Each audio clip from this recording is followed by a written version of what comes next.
installing large format tile on a ceiling and don't want it falling on your head? Then watch this. I'll show you how to do it the easy way.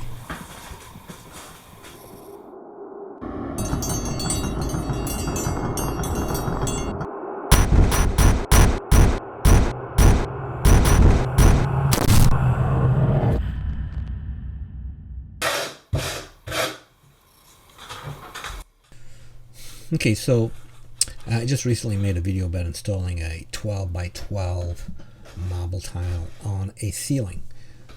This time I'm actually installing a 12 by 24 porcelain tile on a ceiling, and I just wanted to show a slightly different method and different adhesive to use so that you get good adhesion and you don't get any tile falling on your head.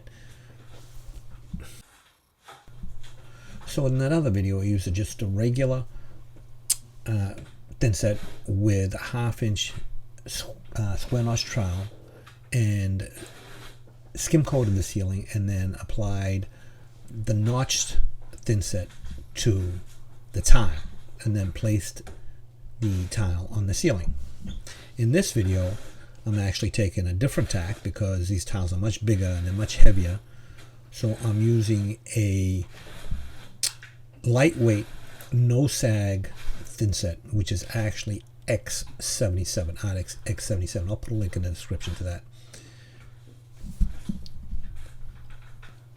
So to be sure that I get adequate coverage and I get good transfer, in this case I'm using a Euro trowel. I'll put a link in the description to that as well. And I'm notching the ceiling and I'm also notching the back of the tile. Very important here to be sure that when you notch the tile and the ceiling that the lines of the trowel go in the same direction. You don't want them going in opposite direction, creating kind of a crosshatch. You won't get good coverage that way. They need to go in the same direction.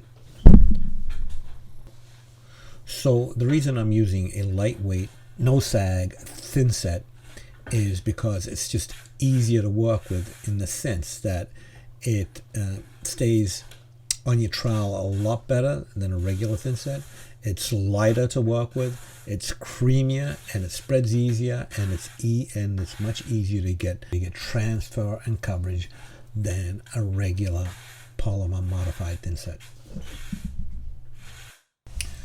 So when you're ready to place your tile on the ceiling, that you have the thinset of notched the same way on both the ceiling and the tile, you got to make sure that you really press it in good and you move it back and forth to collapse those ridges and get very good coverage. Working on the ceiling is not easy because you're pushing up, so it's all in the arms and you have to use your strength to get good coverage. You can't use any body weight because you're working upside down.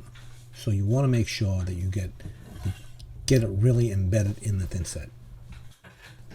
Okay, so I got my first tile up. So now I got my margin trowel. I'm going to pry it off the ceiling, look at the coverage, see what I get, and make sure that I have very good coverage. The goal is 95% because I'm in a wet area, and this is actually a steam shower, so I really want to be sure that I have really good coverage. So I'm just pushing it in again, making sure that it's really set into that thinset. So if this is your first time seeing my videos, my name is Sal de Blasi, tile contractor in the Boston area.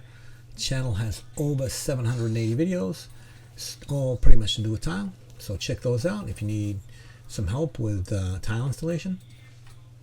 Also, check out the links that I leave in the description, some tools, and also my Patreon account. If you can support me, that would be great.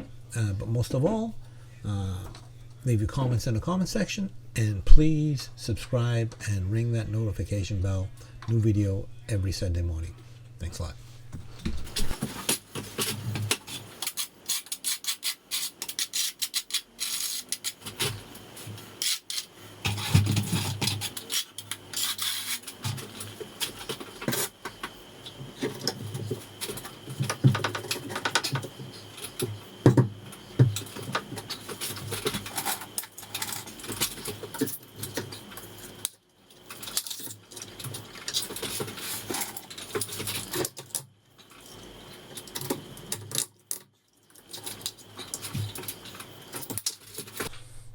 Okay, so I'm using a leveling system on the ceiling, and if there's anywhere that really comes in handy is on the ceiling, because as I said, you're working upside down, so every little bit of help is going to make your life easier when trying to install a ceiling tile.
So when you're spreading thinset on the ceiling, you don't want to be standing directly under the area where you're spreading the thinset, because thinset will fall.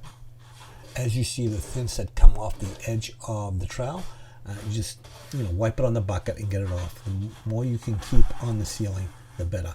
And it's inevitable, thinset will fall as you're troweling it out on the ceiling. So you might be wondering why I'm putting the tiles up in this direction instead of the long ways, the same as the back wall.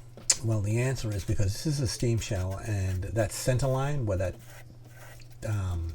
first tile is has actually a peak. The ceiling slopes down in both directions from that.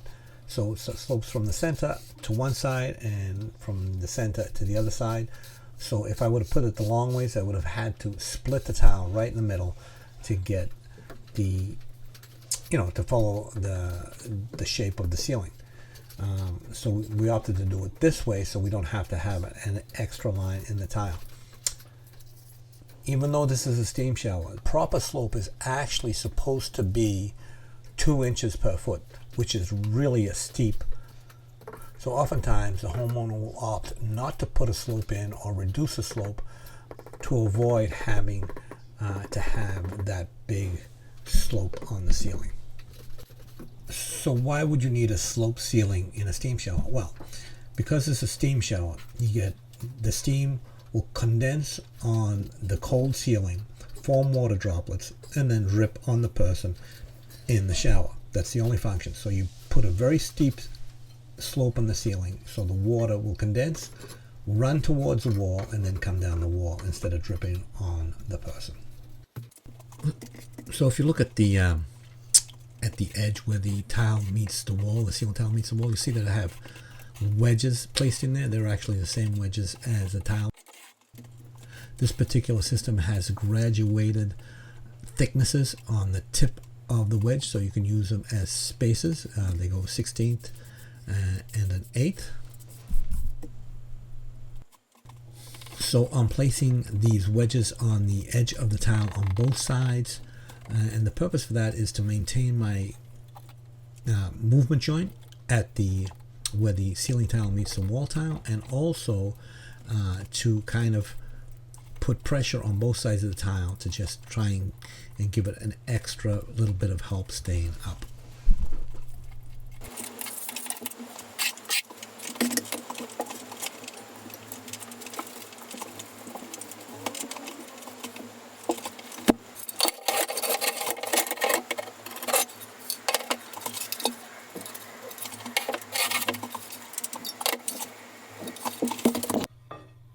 Okay, so after you've marked and cut a tile, especially on a ceiling, you want to test fit it to make sure that it fits the way it's supposed to. The last thing you want to do is spread your thin set on the tile, spread your thin set on the ceiling, then go to put the tile in and you find out it doesn't fit properly. Then you have to clean off the tile, recut it if you need to trim it a little bit, or you have to cut another tile. It's just a pain in the ear, especially on a ceiling. You want to do things right the first time.